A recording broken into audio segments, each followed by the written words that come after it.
And it's live. So it is. Hello, mate. How you doing? I am well. I'm ready for another round of intro banter. So it won't be clear to listeners because you'll be picking this up fresh, but we've had several rehearsals of this beginning. Quick fun update. We got a new microphone, and that's a good thing, except that we've had to do a lot of various different sound testings. So Jake plugged his headsets into his microphone and we recorded half an episode, is what he means. Yeah. It's not quite as bad as forgetting to click record, but it's in the same category of mess ups.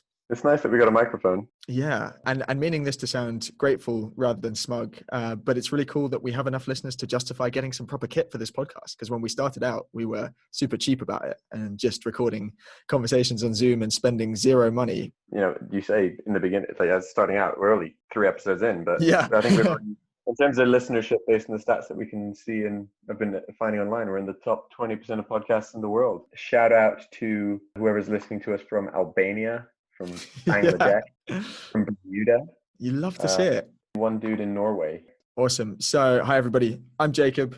I'm Anthony. And welcome to the third episode of The Morality of Everyday Things. On this podcast, we consider issues or questions that touch our everyday lives, such as, is it okay for companies to take moral positions? Or, in today's episode, should you share hashtag Blackout Tuesday? Jake and I are longtime friends, business partners. We actually met at university. We were literal roommates for 2 or 3 years. How crazy is that? Having studied, a mix of politics, economics, philosophy, and business management, we'd often waste our lunchtimes discussing stuff, thinking we're so very bright for disagreeing with the prevailing norms. And we figured, rather than writing articles on Medium, we'd make a podcast to share. Not so much to share our views, but I think the idea is to more think about like frameworks for approaching questions as opposed to what the correct answer is or should be. Yeah, and the wonderful thing is we do also have some articles on Medium you're welcome to check out. and we still think we are so clever for running against the prevailing norms. Things haven't changed as much as I like to pretend. Anyways, let's dive into today's show. Should you share hashtag Blackout Tuesday? Should you have shared it? Now, just quickly, before we get into this, normally what we like to do is unpack the question, but today we thought we'd flip things around a little bit. It's probably more useful to provide some real world context on this issue first before we unpack the question. Obviously, if you're already familiar with the work of the Black Lives Matter movement, the history of Blackout Tuesday, and the concept of systemic racism, do you know what? Feel free to skip ahead 5 minutes to the next section. If you aren't super familiar or you just want to listen to more of us talking, we'll try and keep the section very brief. Maybe if you're listening to this in the future or you've been self-isolating under a massive rock for the last month, this will be good background to what we're saying. The largest of rocks. The largest of rocks. Now, in asking the question, should you share, we should make it clear that we are taking it as axiomatic that in general, Black Lives Matter is a good movement and racism in all its forms is a bad thing. So the act of debating this issue is not meant to give credence to racist views. We do think that the issue of Blackout Tuesday specifically is a really interesting one with arguments on both sides. So if you are expecting one of the reasons to be don't share because you don't care or you harbor racist views, you're probably listening to the wrong podcast, but stick around. We'd love to try and talk you around. And also just on that point quickly, we said it's axiomatic that Black Lives Matter is a good movement. We mean that as in principle, like it's an anti-racist movement and that's kind of a good thing. It's a big, diverse movement asking for a lot of different things. We're not saying that everything anyone does saying they represent the movement is good or that everything they're for is reasonable or correct. Just, by and large, trying to push for less racism is a good thing.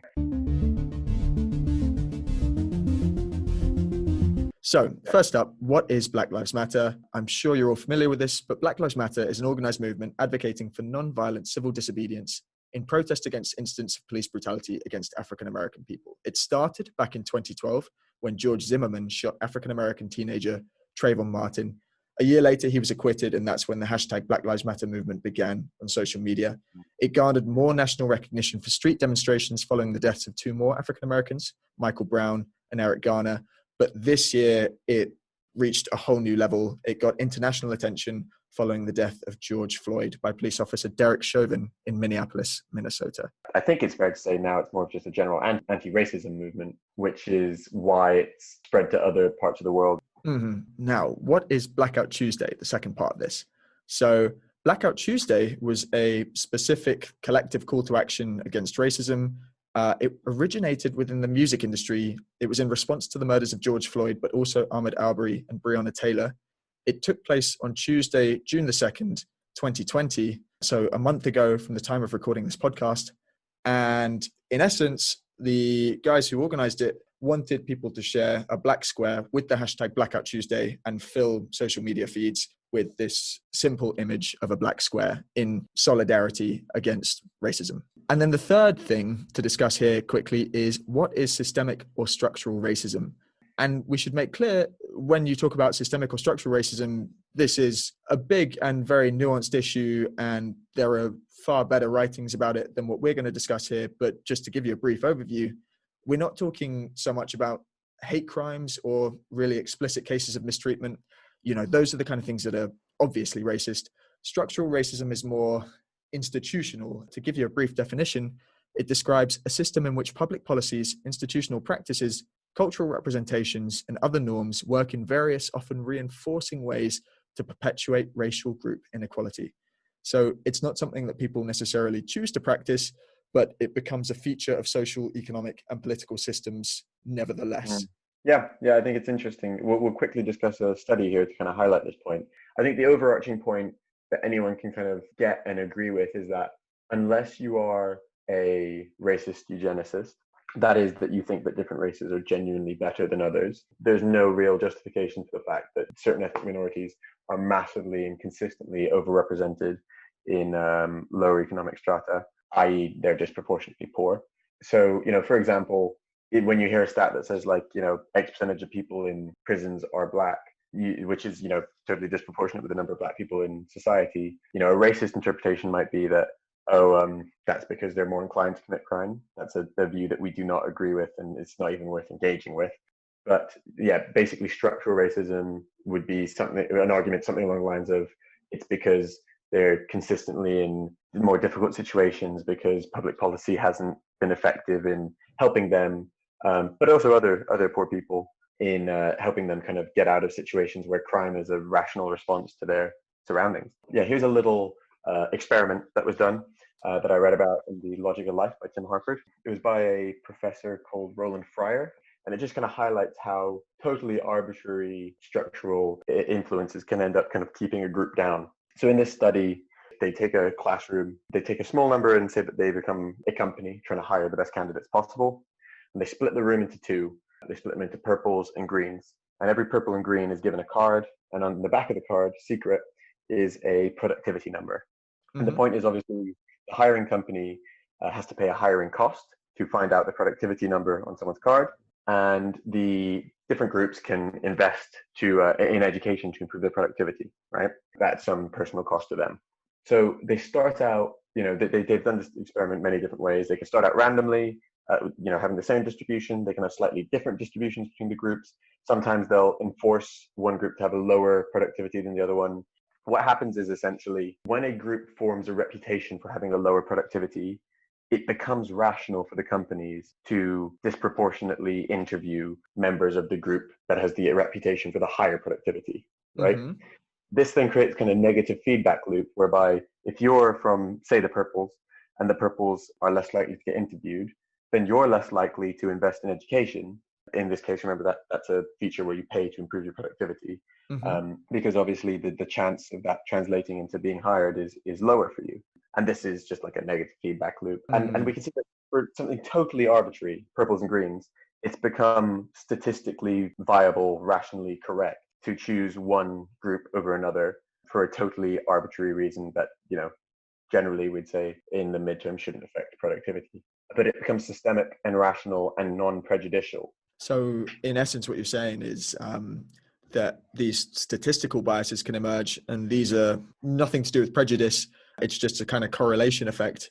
But because they occur, you get this kind of negative feedback loop, and then it gets really hard to break out of this. Yep. It becomes less rational to invest in your own education in that circumstance. And I guess like what that suggests in practice is that you do need proactive policy responses that help improve social mobility, improve education. That's something that we'll come to.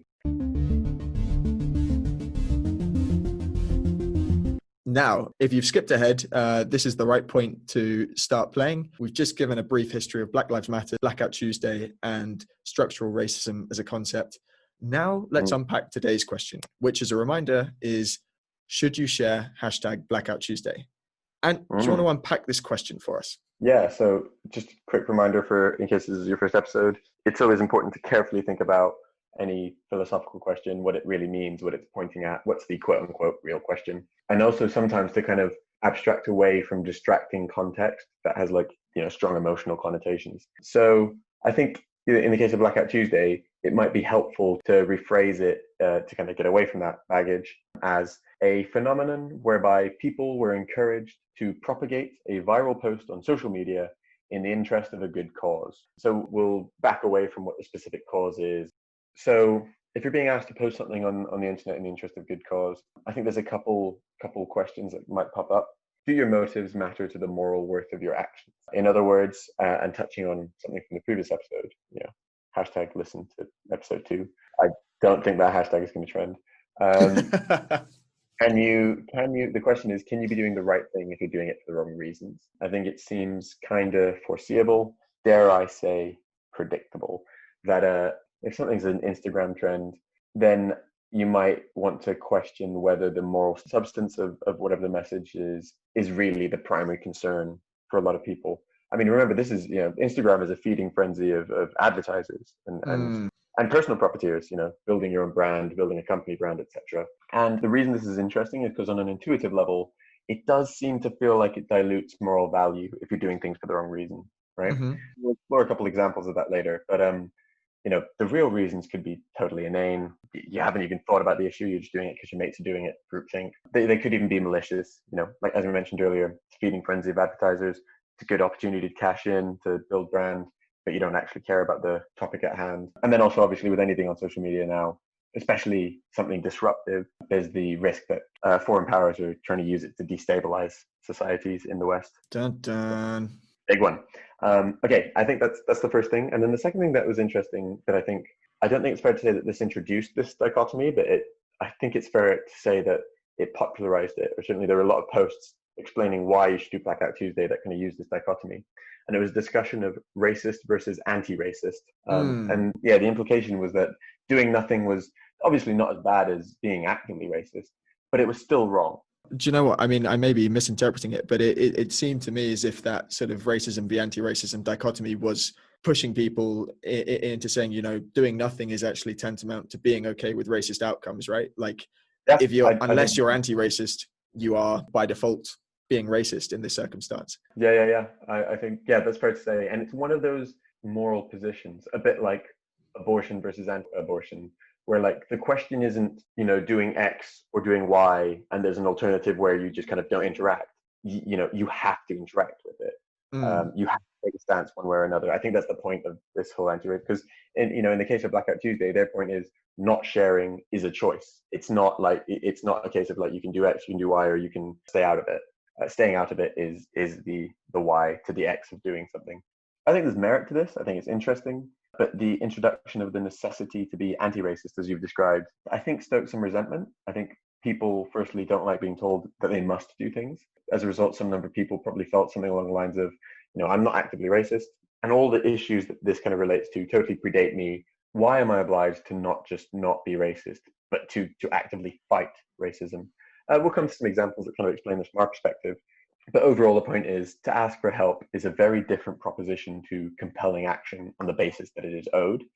It touches on ideas of obligations and consent. What is owed to those affected by racism? How could these obligations have been incurred? Okay, so what you've just done there is split out the should you share hashtag Blackout Tuesday question into the moral issues of do the motives matter to the moral worth of your actions, and do you have an obligation in this context to be anti-racist, and how do you acquire that obligation if you believe that you have acquired it? So let's take a look at the relevant moral philosophy that relates to the issues that Ant's just introduced for us. We'll cover those two issues specifically. I also want to introduce, just before that, the thoughts of Martin Luther King on the question of fighting racism. So Martin Luther King Jr. was an African-American minister and activist. He became the most visible spokesperson and leader in the civil rights movement. I'm pretty sure you'll all be familiar. Even if you're not super familiar with the life and works of Martin Luther King, you've almost definitely heard his epic speech, which began, "I have a dream that my 4 children will one day live in a nation where they will be judged not by the color of their skin, but by the content of their character." In particular, in the last year of his life, Martin Luther King pointed to a really interesting phenomenon, which he called the comfortable vanity of Americans who saw themselves as friends of racial progress, but were unwilling to take the necessary substantial steps to close the gaps incurred by racism. And he was calling out his allies in this case, as well as, his enemies, people he disagreed with. He said, we don't need allies who are more devoted to order than to justice. And he was very much a man who lived up to his word. He was arrested nearly 30 times while engaged in direct action protests. And his whole thing was that disruption is necessary to upset the comfortable stasis of inequality. So I guess for Martin Luther King, the message seems to be that actions speak louder than words. And this comfortable vanity could alternatively be called passive civility. In the context of Blackout Tuesday, you have to ask, is sharing Blackout Tuesday just an example of that? Would you be spreading the Blackout Tuesday message if it weren't a viral trend? Yeah, well, I think it's interesting because it could fall in one of two camps, right? You could either describe it as comfortable vanity, i.e. like an easy get out to say you're supporting it without really doing much. Or you could say the other way around, that it's an example of pursuing justice over order, right? We'll kind of come to whether we think that the actions are sufficient to fall in one category or the other. But yeah, certainly the point of his words, it seems to be something along the lines of, you are compelled to action if you are truly fighting racism. So on that point, let's think a little bit about obligations, right? Because as we said, perhaps you have an obligation to do this. Generally, in philosophy, there are a couple types of obligations that most philosophers are very comfortable accepting. Those would be your natural duties and some sort of voluntary duties. Very broadly, the natural duties would be basically human rights, whereby it's universal rules of being human, right? So those are just things that you have to adhere to by virtue of being a person. And then the next ones, those voluntary ones, would be ones that you incur through your own moral agency. Generally, super simplistically, we would think of the voluntary ones as consent-based. We think basically the duties that I have are the ones that I have promised to people. I think it's really important that we actually clarify that consent is not sufficient, sometimes not even necessary, to form duties through your moral agency. But the point is that they are a result of your actions. They're not kind of bestowed upon you just by virtue of birth. So let's think of, for a second, let's think about those voluntary ones. Can we think of examples where you might not need consent to form an obligation? If you're at a friend's house and you accidentally broke their favorite mug, you may consider yourself obliged to replace that mug. Fair? Yeah, you still owe me that mug, actually, mate. So the point is that is a duty that is, although not necessarily by virtue of consent, in that case it's by virtue of fairness, it is actually a result of my moral agency, of my own actions within the world, the set of things for which I am responsible. In philosophy, some people debate about whether there may be a third type of duty, and I think there's some intuitive reasons as to why that may be the case. This would be a type of duty that is not a result of our moral agency, as in nothing to do with anything we've done, and are given just by virtue of our birth, like natural duties, but are not universal. So you may struggle to immediately imagine what these might be, but to give some examples, you may argue that we have a duty to our family. You may argue that we have a duty to our countrymen. There are some groups who may try and argue that there's some sort of, particularly in the case of countrymen, there is some sort of like tacit consent in the form that you are participating in some activities within the country. But we can kind of think of examples where we start to kind of struggle with that. So a really interesting example that kind of it shows your duty to family would be if you saw two people drowning and one of them was your mother and one of them wasn't. Most people would say that you have a special duty to prioritize saving your mother over the random person. Certainly, I think people would find you pretty weird if you opted for the other person and argued I was equally obliged between them to save the random person as opposed to my mother. So some people will try and argue that on a basis of fairness, as we said earlier, actually the duty that you have to your mother is a voluntary one, right? Sure. But what if, for example, this is a little more controversial, but what if, for example, the mother wasn't a great mother, was even perhaps a negligent mother? I think there is some potential that even in that circumstance, people would actually say you have a duty to the mother over the stranger. So we'd say there's genuinely some sort of special duty to the mother, and it's not on the basis of fairness. It's purely on the basis that you are born into this connection with them. You could say similar things about friends, perhaps. And, if we think about the way that we take care of people within our country versus people born 100 meters on the other side of the border, and, that's really stark in some places like America to Mexico. It's actually like we may struggle to justify that unless we say or accept that there is some special obligation to some groups that we don't have to others. This is how you might say that, for example, Germans in post-Nazi Germany have a special obligation to Jews. Well, this could be how you could say that. But on the other hand, people who say that these forms of duties don't exist could argue that it's purely on the basis of fairness. It's some sort of result of moral agency, some sort of benefit that you've received. So I think the question is, one, does this obligation exist in the case of racism? And then two, is this obligation a result of some sort of benefit or voluntary, i.e. a result of our moral agency? Or is it some sort of pure special obligation that exists? So then the other part was just relating to that first question that we mentioned in the build-up, which was the relationship between motives of our actions and the moral worth of our actions. So we'll give a quick summary of what we talked about in our last episode. Hashtag listen to episode 2. really trying to make it happen. Stop trying to make fetch happen. It's not going to happen. So I think there's 3 main moral frameworks that we'll think about, and they connect right and wrong in different ways. We'll start with virtue ethics. So virtue ethics basically says that the rightness of actions is, to the extent that they're in keeping with virtues that we deem to be good. I think on that basis, you can just pretty off the bat just say, well, if you're doing something for the wrong reasons, then clearly by this framework, it's not the right thing to do because the reasons are important. It's supposed to be in keeping with the virtue. Next, consequentialists. So consequentialists will say that consequences entirely determine the rightness or wrongness of actions. You can either use some sort of normative conception that you have of what's good and bad to do that weighing up. That's the case of virtue ethics. In the case of something like utilitarianism, you're just weighing up pleasure and pain. So you're not applying judgment on what's good or bad. Under this circumstance, they really struggle to explain obligations, first of all, but also they really seem to allow people to do the right thing for the wrong reasons. Because as long as it maximizes utility, it's the right thing. It's not about why. Finally, let's think about deontologists. Kant. Kant is a very famous German philosopher who is a big proponent. Deontologists are basically rule-based. So the decisions aren't about achieving some end. The decisions are ends in themselves. Importantly for Kant, the reason to follow the rule is acknowledgement of the fact that it is your duty to follow the rule, not to be compelled by some second-order motive, whether that motive is good or bad normatively. His whole raison d'etre is to try and define your obligations, your moral obligations, what's right and wrong, without giving a normative view of what's good and bad.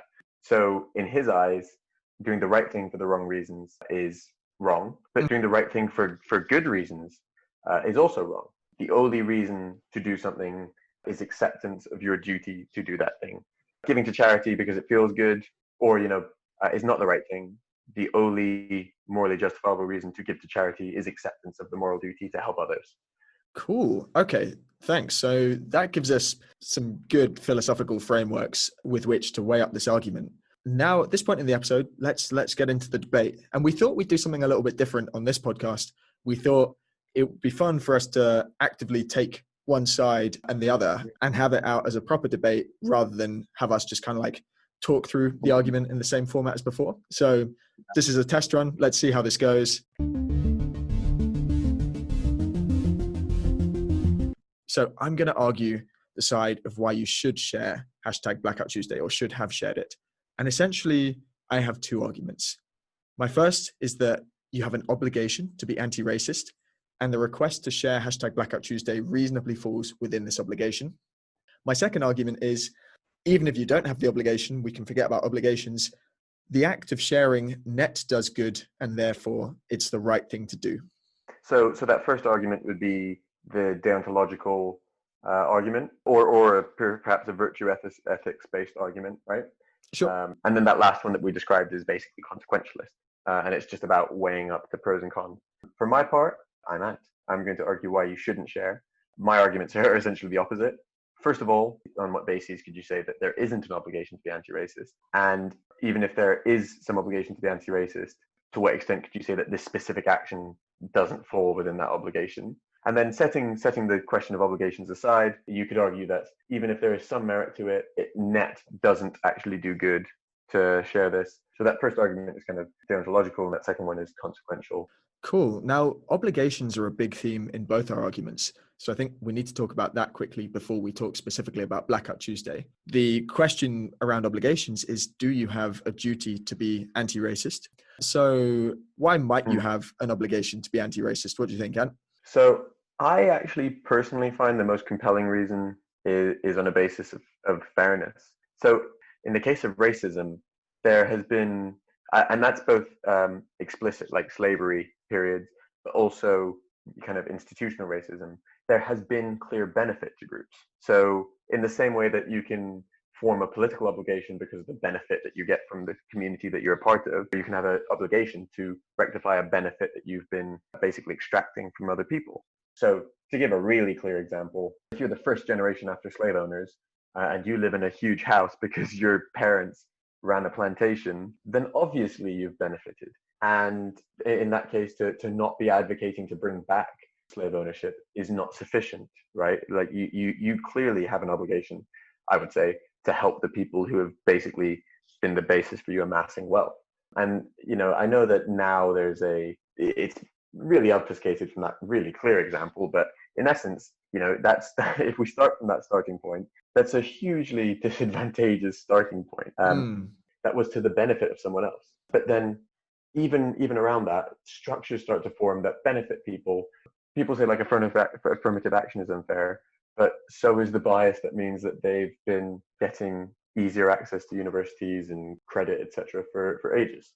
I know you mentioned that the effects are kind of obfuscated the further away from it you get. And I mean, there's presumably some kind of limit as to how far back in history you can look, but there's also an argument to be had that the effects kind of compound over time, right? Exactly. Like the disparity just gets worse and worse the longer you leave it before you do something about it. You had a really nice analogy about debt and deficit. Do you want to give us that? Yes. So I think the distinction between being racist, not being racist, and being anti-racist is well encapsulated by the opinions of debt. So for those who aren't familiar, a deficit is the extent to which you are increasing your debt, right?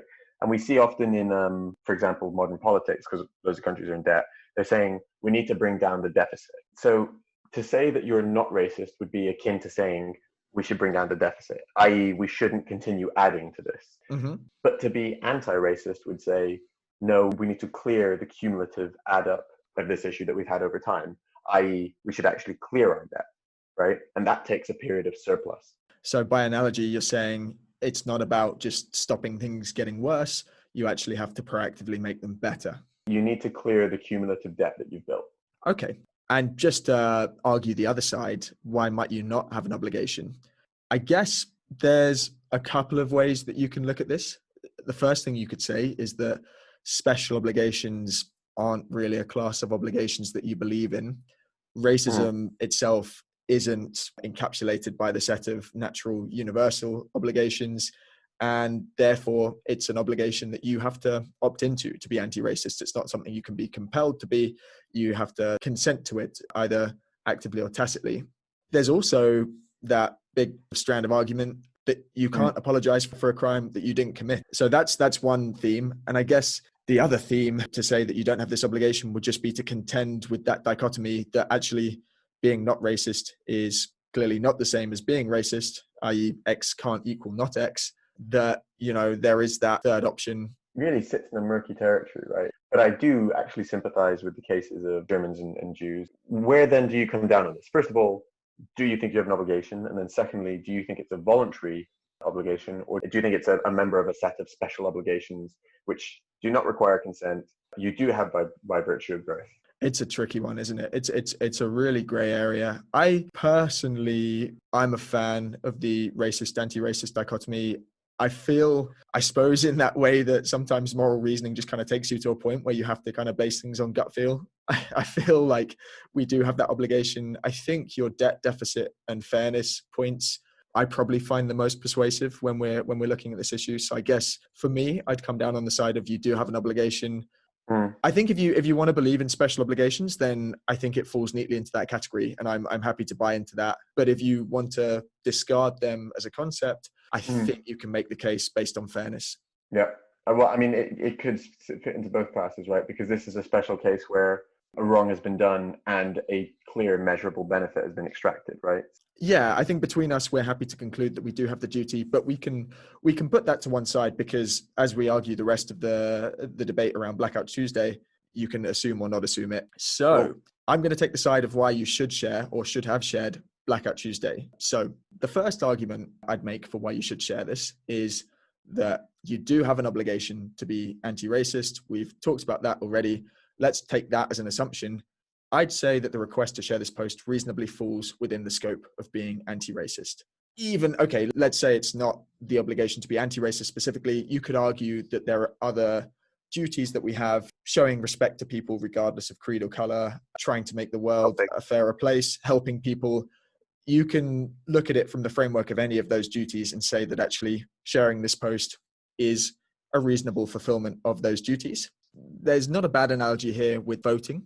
Obviously, the impact of one vote is small, but the impact of democracy as a whole is really big. And sure, me sharing one post is going to have a relatively small impact, but the impact of the movement of everyone sharing it and news feeds being filled with black squares, that's actually quite powerful.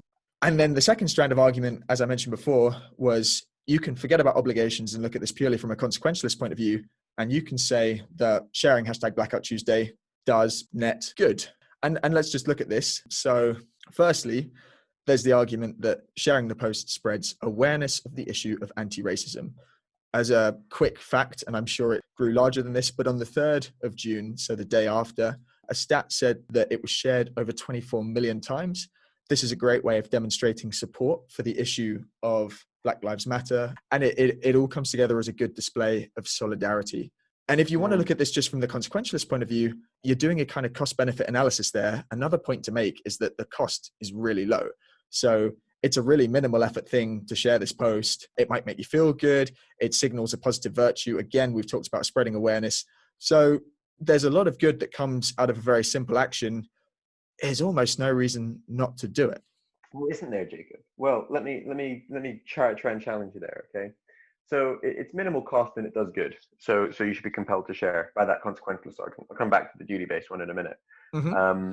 So do you care about starving children in Africa? No. Let me do that seriously. Yeah, of course. How often do you share posts about them? Not very often, I have to admit. Yeah, but Jake, you do realize that you'd be spreading awareness at a very minimal cost. Mm-hmm. In fact, you could schedule a post to be put out every minute on your social media channels towards some good cause that you care about. You could take that to that logical conclusion, yes. Or you could argue that actually to utilize your social media in that way actually would basically make it redundant. How do you rationalize where's the point where you should post and where's the point where it's not the right venue or it becomes too much or it dilutes your message? I think if you say that you're compelled to do this, my question is, why are you not sharing any other posts? I think the only reasonable counter to that would just be that, yeah, I guess there's a saturation point at which people just start blocking me because I become annoying. So if I want to be most effective. Or, I mean, maybe alternatively, you could say that like there's some sort of special timing that means that like this post is more significantly more effectual than randomly posting about other causes you care about would be. But then I'm going to flip that consequentialist argument, because the consequentialist argument is the one that really is just about balancing sides, right? So that's the interesting one to flip. I think it's interesting because this is, by and large, my opinion is that social media is vapid. Actually, and we saw this in the case of political votes, the people who follow us are people who agree with us. So if we are screaming an opinion that all of our followers agree with into an echo chamber, is that really affecting change? And then the other thing is that actually it's giving companies an easy out to try and hijack this and try and basically get their profit motive kind of slipped in and make as much money as possible. Echo chamber is quite a powerful phrase there. And I think definitely in the case of social media, it's a relevant one. So what you're essentially saying is that it becomes a kind of lip service, right? The actual benefit of doing this is very small. And then actually, I think kind of on the basis of lip service, why lip service is particularly bad. First of all, from a moral perspective, as Kant would say, it's doing the right thing for the wrong reasons. So it could be. So if you're saying it because it's popular, you're saying it because you want to make money, etc., it doesn't actually like position you to effectively help the cause. But I think the other thing is that from a practical perspective, it takes steam out of a movement, right? It gives people a chance to find a way to placate themselves and feel good about what they're doing without actually having done very much that was positive. Hold on a second now. What do you mean when you say it takes steam out of the issue? Most people would argue that sharing something is building momentum rather than losing it. So I think there's an amount of energy people are willing to put in that's commensurate with how much they care about something, right? And when you give people a chance to have an easy out, so to share something on social media, on the one hand, that's good because there's a bunch of people for whom that's like a branch low enough that they're willing to grab to it and do something as opposed to nothing. Mm-hmm. On the other hand, it gives people the ability to kind of wring their hands on the matter and say, I've done something good about it. Like, that's my bit done. And if you don't make sure that momentum is maximized in an effective way, you can essentially waste it. So to give an example that I've spoken about to you a bunch of times, clap for carers. In the UK, we had a thing where people go out on Thursdays and clap for the NHS. It wasn't a government program, but the government kind of endorsed it. And I thought that was actually totally shameful, considering that the government chronically underfunds the NHS. But aside from that, it gave people this outlet to feel like they were doing something whilst actually doing very little. And we could have used that momentum to do so much more effective stuff, like fight for more reasonable wages for people in those positions. And instead, we allowed people to go out and feel satisfied that they'd clapped. If we'd got people to sign a petition instead that raised medical worker salaries and created a more lasting change, that would have been a much better use of the energy, is essentially what you're saying. Something to that effect. But that is, predicated on the assumption that it's reasonable to say that there's a finite amount of energy people are willing to put into certain causes, which I think is fair. Yeah, I can totally see that. I think people definitely have finite willpower on any given day, and you certainly don't want people to feel that, cool, I've done my bit, when all they've done is share something on Instagram. I suppose the only counter argument I can come up with to that would be that these actions aren't mutually exclusive. By sharing hashtag Blackout Tuesday, it doesn't preclude you from also signing petitions or also going out and protesting. But what is quite a telling fact, to argue against myself for a second, is that although the Blackout Tuesday tag was posted over 24 million times, a petition, Justice for George Floyd, was only signed less than 12 million times. Again, that's back on the date of June the 3rd that this sample was taken. So those numbers may have changed since, but I think that does perhaps provide some evidence for what you're saying about, if we're going to harness momentum, let's harness it at least in the right direction. It's a fair point. I think the other thing is that when we think about like doing this is, let's go back to whether the consequentialist argument is even fair. Like, I think motives do matter to people's actions. To give an example, if you work for a celebrity or a company, I'm actually willing to stake quite a lot of money that there have been conversations along the lines of, oh yeah, we should definitely do this thing. It's good for our brand. It'll build our audience. Something that basically is pointing at the fact that they're valuing the wrong thing here. And you might hear that and be like, oh, that's it's kind of morally gross. But in a consequentialist argument, that's justified, and that feels wrong. Yeah, you can definitely see that people could come at this from the point of view that, you know what, if this campaign net does good and we're benefiting while promoting it, then we're somehow justified. But I see exactly what you're saying when you're saying that something feels a little bit morally missing to suggest that you can kind of jump on an issue and use it to extract benefit for yourself. Yeah, this is the exact reason why people run marathons for charity, right? Because the whole point, I think, is to basically say, I'm going to suffer in order to give penance for the fact that I am doing something that I can overtly feel proud of or feel good about. And that's to kind of show you that I care about this issue, not that I care about the kind of glory of raising money or feeling good about giving it to people. It's almost to kind of counterbalance that. It's really an appeal to that kind of Kantian idea of duties. I think as well from another practical perspective, and this was literally one that happened. Members of the Black Lives Matter movement pointed out that these black squares were literally crowding out useful information that related to Black Lives Matter. They asked people, please don't use the hashtag Black Lives Matter because it's crowding out things that we're posting. And actually on that point, I feel strongly on this argument around like consequences and doing the right thing.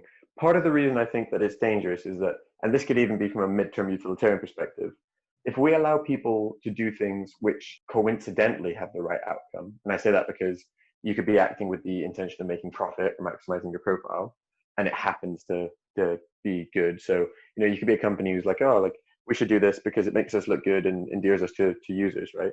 When you tell companies that it's okay to do that, what happens when the profit motive doesn't coincidentally align with what's right? There's one counter argument I can think of to that, but I'll admit I don't feel this is a particularly strong one, which is that if you've got a world in which everyone is just paying lip service to meaningful issues and they're just pretending not to be racist for the sake of paying lip service to the issue, at least you end up in a world where racist views are shamed and suppressed. And over time, that actually affects the process of altering people's views sufficiently that they sort of go out of fashion. It's a bit sad because it's a view of the world that's basically saying the majority of people are sheeple, because whatever they're following the crowd, at least everyone's doing the right thing.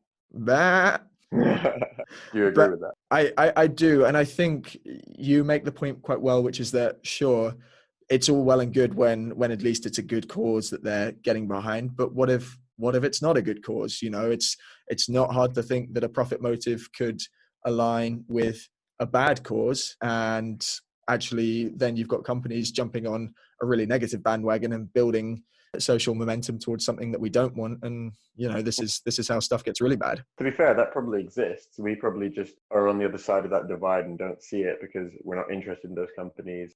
Okay, well, I think we've tackled a lot of the points to be made on either side. It's maybe not a bad time to come down in the conclusion. Before we do, did you share hashtag Blackout Tuesday? Okay, so I did not share it. One thing that I thought was interesting was that whilst I agree with the obligation to be anti-racist, I thought a lot of the kind of ways that people were obligating people to do it were almost acting as if there was kind of a monopoly on truth or rightness, which I didn't appreciate. But mostly I just thought that it was fairly vapid to shout into my little echo chamber. Like everyone who follows me on Instagram agrees with me. I don't think it would have changed anyone's opinion.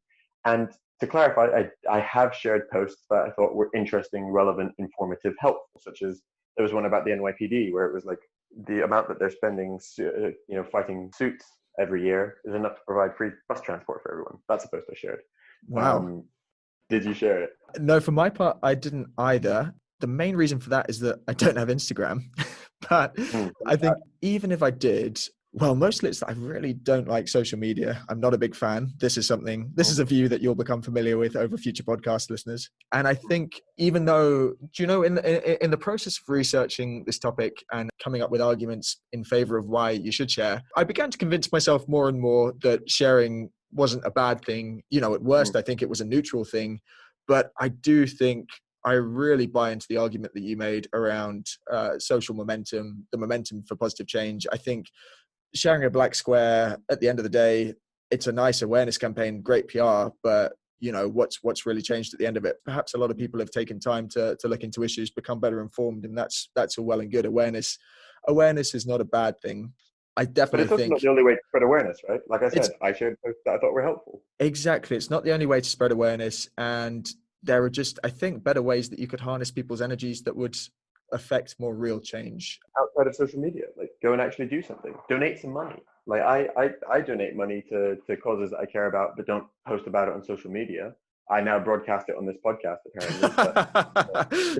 But, there are many things that it's a net benefit to technically post on because it's such a low cost, but it's also actually a better use of my time and resources to actually go and do something, donate some money to it. So that's what I do. I pick some causes I care about and I set up recurring payments. There's none of this issue of like, is this person doing it for a profit motive? Why are they virtue signaling? Why are they messaging about it on Instagram? I'm just doing it. Like I'm not looking for but now you guys better all tell me I'm a good person because I donate money to Yeah, I think social media is very guilty of, as you say, it just becomes a question of virtue signaling, and it's a strange environment. I think, as you say, there are things that you could do that are more effective, even if you want to take a really crude cost-benefit approach to deciding the moral worth of your actions. The fact that the cost is low isn't the only factor in making that analysis. It's a really interesting question, this. Personally, I wouldn't judge strongly either way people who did or didn't share just because I didn't share. I do think a very interesting question that we tackled already was that obligation that you have around racism or anti-racism. And I think, especially in the process of researching this podcast, I've become more and more convinced that that is an obligation that does exist and that I'm sort of agreed. happy to acquire. Yeah, really, really interesting stuff here. Yeah, I'm also really interested in just a paradigm change of like, what if policing is the wrong way to think about things? I saw a post and it was so interesting. It was like nurses have to deal with belligerent, aggressive people all the time and never kill them and don't have guns. And just this concept of like, think about drug users in Portugal. They decriminalized it, treated it as a health problem, and then it's just been so much more effective in actually dealing with them. You know, tons of research you can see on this. Like, what if actually, if we follow this, defund approach in the US, I should clarify, where police are vastly overfunded, because they're like little militaries. What if we actually did follow that approach? I think that's really interesting. Well, I think that seems like a good place to wrap up the debate. Just quickly before we end, let's have a look to what's coming up in future weeks. We haven't actually officially decided that, but some issues that we definitely want to cover are around companies taking moral positions and definitely also the ethics of lockdowns. And there's going to be plenty to get into there. As always, if you've got any opinions, comments, feedback, please get in touch with us. Ant checks our social media much better than I do, but leave us some comments and get in touch because we love reading what you guys are thinking and hearing from you. Yo. Thanks guys for listening, and see you next time. See ya.